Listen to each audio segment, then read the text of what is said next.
Ladies and gentlemen, may I have your attention, please? The show starts in 3, 2, 1, go. What is going on, CaneSport, and good morning to you all. It is January 3rd, 2024, and I'm joined by Matt Shodell on this episode of Good Morning CaneSport. So thank you all for watching. To kick off today's show, we're talking about the big basketball game tonight at 8 p.m. as the Miami Hurricanes are set to host the number 16th ranked Clemson Tigers, and what matchup should be a very, very good one. Yesterday, we had the chance to speak with Coach Larranaga and a couple of players about the matchup, and Coach L had some really, really good things to say about the Clemson Tigers. He said they're the best Clemson program he's faced during his tenure at Miami, but the Hurricanes will be shorthanded without Nigel Pack and Will Parker, who are dealing with injuries, and we're not 100% sure if they're going to play or not. Game time decision. Matt, with those two guys out and just the overall landscape of this season, what are your thoughts on the Hurricane? And is this a game that fans should be worried about right now? Where's Gary Furman? What happened to you? Are you the new Gary Furman? Is this it? I think so. Is he sick of me? He's so sick of me. That's it. He quit. So anyway, as far as the basketball season and the game tonight goes, a big game, obviously, but to me, not a huge game, only because, it's obviously a really good Clemson team. But it's the first in a big run of ACC games. Miami's played one so far.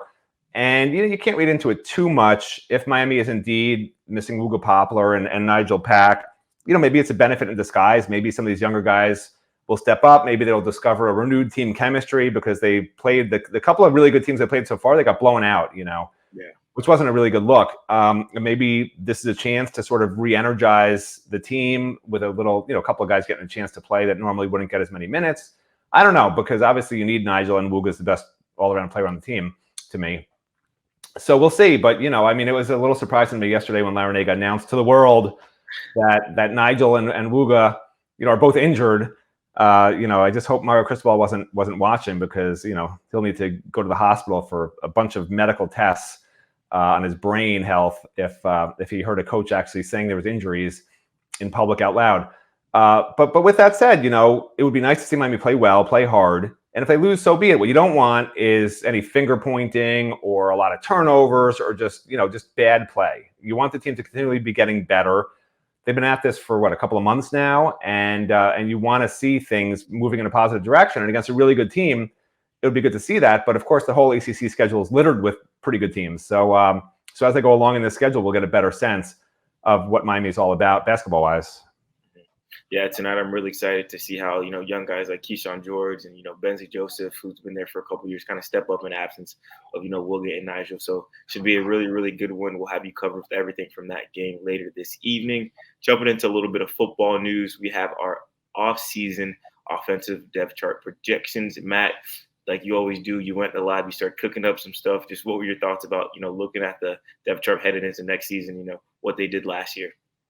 Yeah, it's almost like I forgot what happened last year and what the roster looked like. It was really weird to me in a way because, I don't know, we have the eligibility tracker in the war room. And, as you look at it, I just worked on offense today. I didn't look at the defense yet. It actually takes a while, believe it or not, to go through all this stuff because there's 43 players on the offense right now.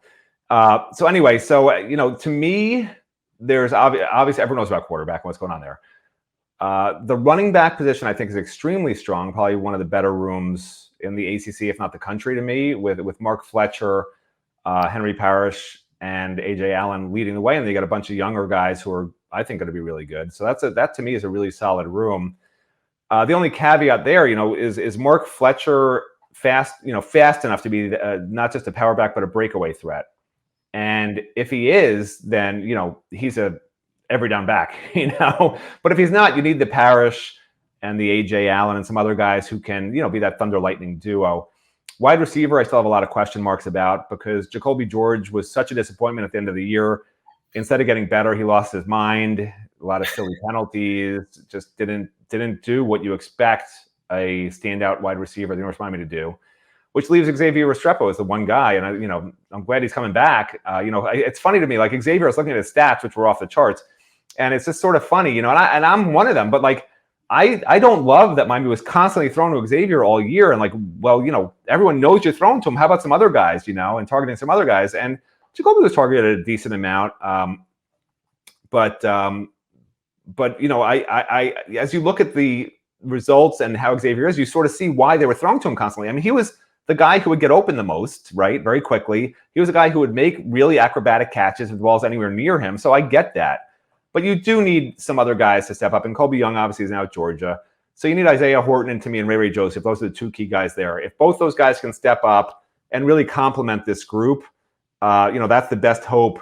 Maybe with a portal guy mixed in as well. I know they're offering some guys at receiver. That's the best hope for making that a really good room. Tight ends, to me, is just hopeless right now. I'm very down on the tight end position. I know people, God forbid, somebody who covers Miami says anything's bad, which is all that I do. But the tight end position is bad. Tight end use should never look like it did this year. And I think I wrote in the story this morning, the tight end position in its entirety all season had 154 receiving yards. And Jacoby George had 153 receiving yards against FSU. So Jacoby George, the number 2 receiver on the team, yard-wise, had as many yards in one game, essentially, as the entire tight end position did in the entire season, okay? That's not okay. I don't think that – I'm not going to go back and look, but I don't think that's ever happened probably in the modern history of Miami circa 1983 plus, okay? I can't imagine that's happened in that period of time. That's ridiculous. But so that's an issue, and I just don't see it getting better because, Riley Williams – yeah, he was a true freshman, but, there are true freshmen out there who are extremely good in their first years, and he was average to below average. That's just the truth. So he needs to make a huge jump up. And I always say, first year to second year, you can make a big jump. But are you going to make a huge jump? Maybe it's a little much to expect. I think by his junior year, he could be all ACC type, but to expect him to be all ACC next year, not so much, probably. Elijah Arroyo, after 2 years of being hurt, is he really going to be 100% next year? I don't know. That's a huge question mark. And guess what? Everyone who's like, Elijah Arroyo is the best. He's amazing. Like, he's never done anything. He was behind Will Mallory, and then when he got his chance, he got hurt for 2 straight years. So, I don't know what to tell you on Elijah Arroyo. In practice, does he look big enough? And does he, he didn't look fast last year because he was hurt in practice when I did see him. But, what do you have there? I don't know.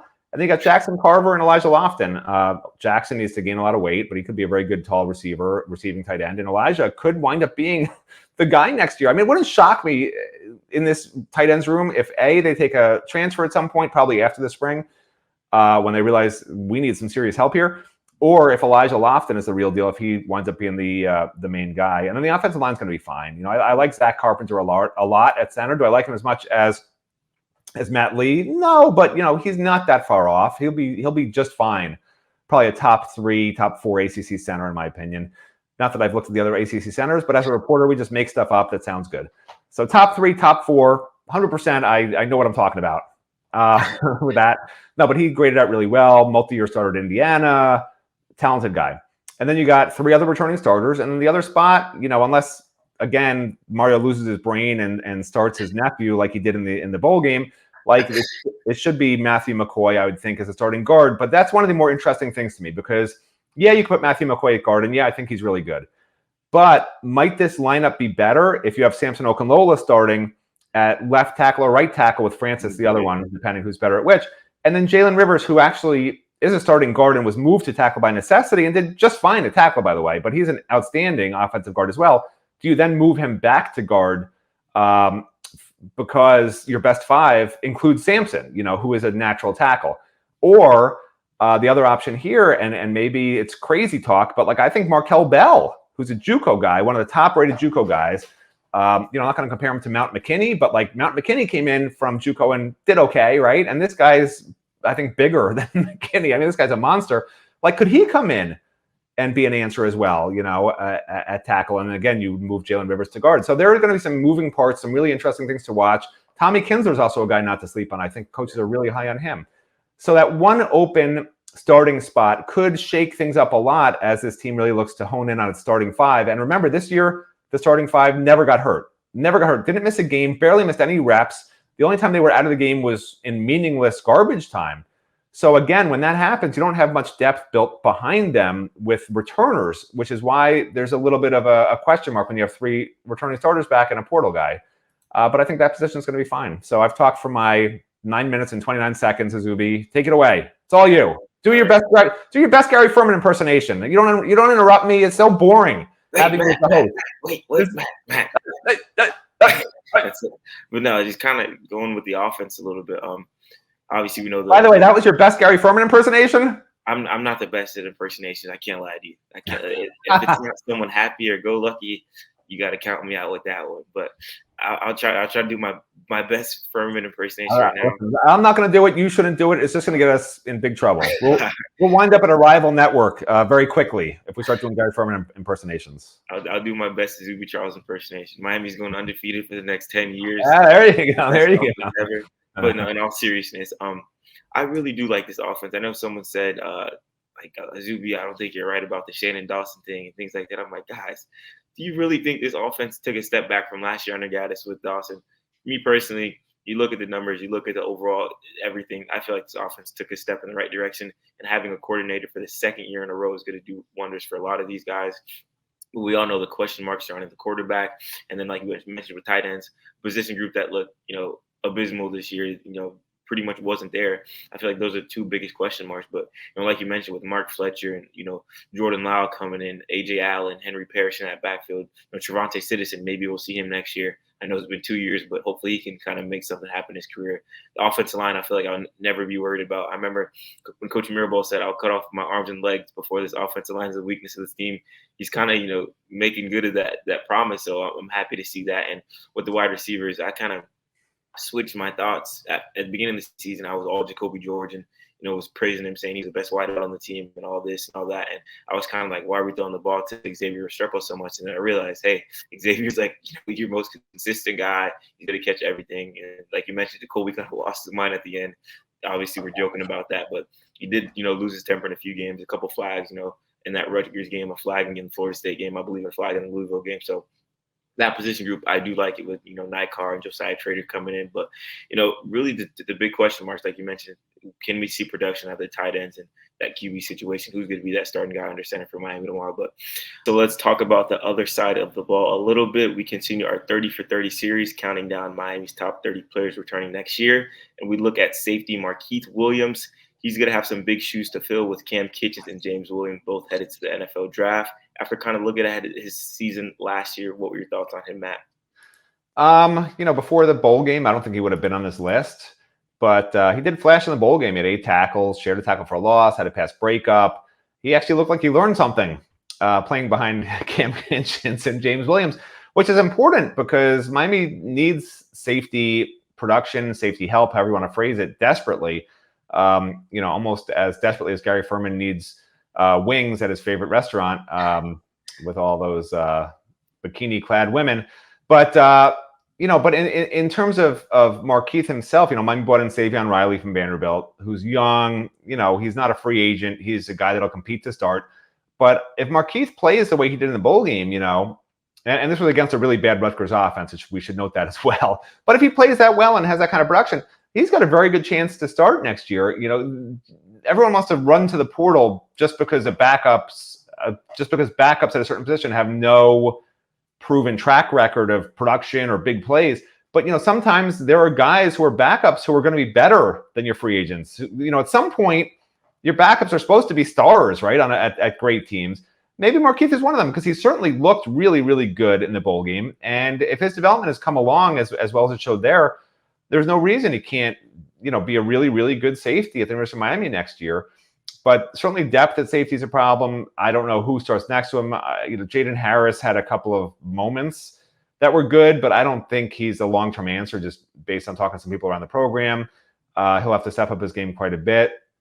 And other than that, I do like Caleb, the true freshman from last year.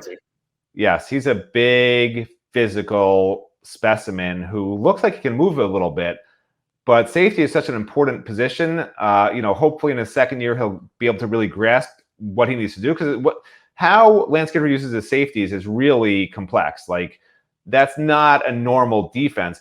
And that's why Lance Guidry also coaches the safeties. He's the safeties coach and the defense coordinator. Because they're really the heart of what he does. They're blitzing. They're covering man-to-man.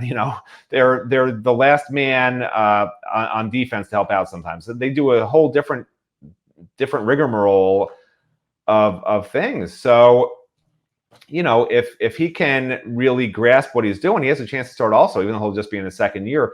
At some point, you need some of these guys who haven't played a lot in the past to really step up and be the next guy. And like on the offensive depth chart, defensive depth chart, as you look at our top 30 returning players, there's a bunch of those guys that are like Markeith that Miami desperately needs these guys to be ready to have big roles and produce starting next year.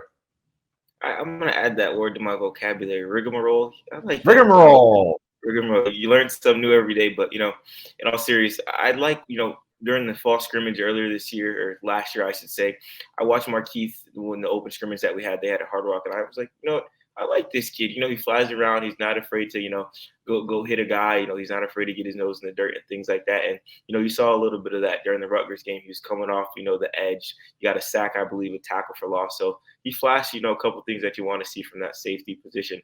One thing I do say is I kind of do want to see put on a little bit more weight. He's on the slimmer side. So, maybe he can get into that Cane's weight room or whatever nutrition program really, hound in over the next few months. But I do think he can be a guy that makes an impact for the Hurricanes in that secondary and for Lance Guidry. So, losing Cam Kitchens and James Williams might be a big blow, but if you have guys like Marquise Williams and, Savion Riley maybe step up next year, it could, lessen that loss and kind of be a positive for the Hurricanes defense.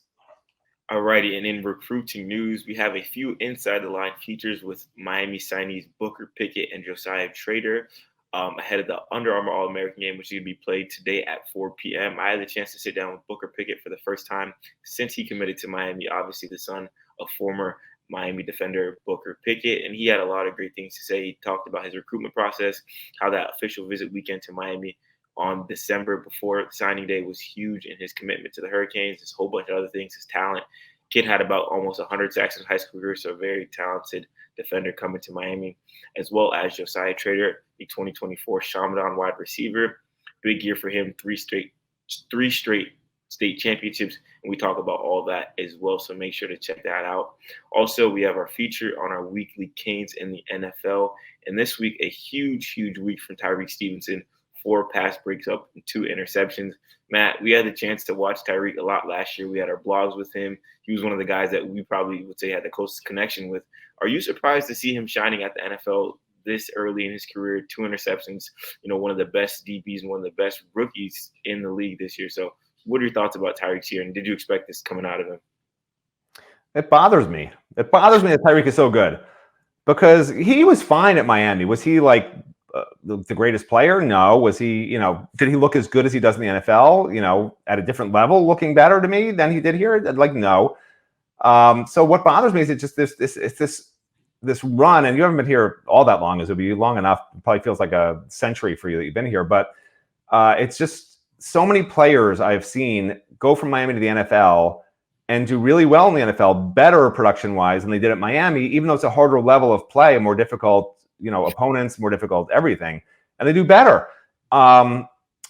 It just feels like the coaching for so long has not been where it should be to get these guys playing at their highest levels here, putting them in position to make the plays where they can be great, And that's not a slant on any of the current staff because Tyreek was, a prior staff. Most of the guys I'm talking about were prior staff. So the question mark here, and that's who developed. I'm talking about who developed them, right? They can play here for 1 year if they come from somewhere else, like whatever. But a lot of these guys I'm talking about from the past just played here their entire careers and just weren't great, and they were great in the NFL. So like at some point that has to stop, and I'm hoping this is the staff where the guys play better in college than they do in the NFL, or play great in college and play great in the NFL. Those are the 2 options. It shouldn't be at Miami and great in the NFL. That should never be the case. They need to get the most out of every one of these athlete players, whatever, because in the NFL, like if you're that good in the NFL, you're that good in college. It's not like it magically happened. People say, oh, well, he worked out differently for 2 months heading into the NFL combine or heading before he went to the NFL, whatever. That's what everybody does across the country, not just at Miami. There's no reason why the players should be bad or not great at Miami and be great in the NFL, period. So that needs to stop. Tyreek, stop playing so well. You're making everyone look bad. That you played for in college. He was literally coming off the bench at Georgia, by the way, before he went to Miami. And it is, I guess it is what it is. People thought he'd be a safety in the NFL, but he's playing corner, right? So he proves people wrong, I guess. Yeah, no, I find it so funny how last year everyone was up in arms about DJ Ivey and Tyreek Stevenson, and like, oh, the secondary and the cornerbacks are always getting burned, and then both of these guys are on NFL rosters. Obviously, DJ kind of got hurt a couple weeks ago, so he's not playing as much, but was making plays in the few games that he saw action. And Tyreek might be, in contention for, defensive rookie of the year, how he's playing. Bears have won 5 in a row. He's doing really well. Great part of that defense. So I saw that on X, so I had to bring that up with, people saying, hey, why is he doing so good in the NFL, not at Miami? I feel like that'll start, coming down the road with the development and, talent Miami's bringing in, that we'll see these guys shine. And Colgate was on the big stage. So make sure to check out how all our former Canes did in the NFL this week. And that is all that we have for this episode of Good Morning CaneSport. So for Matt Shodell, I'm Izubee Charles. Thank you. Great show, Izubee. Good job. Thank you. Gary, I'm coming for your spot. Damn right.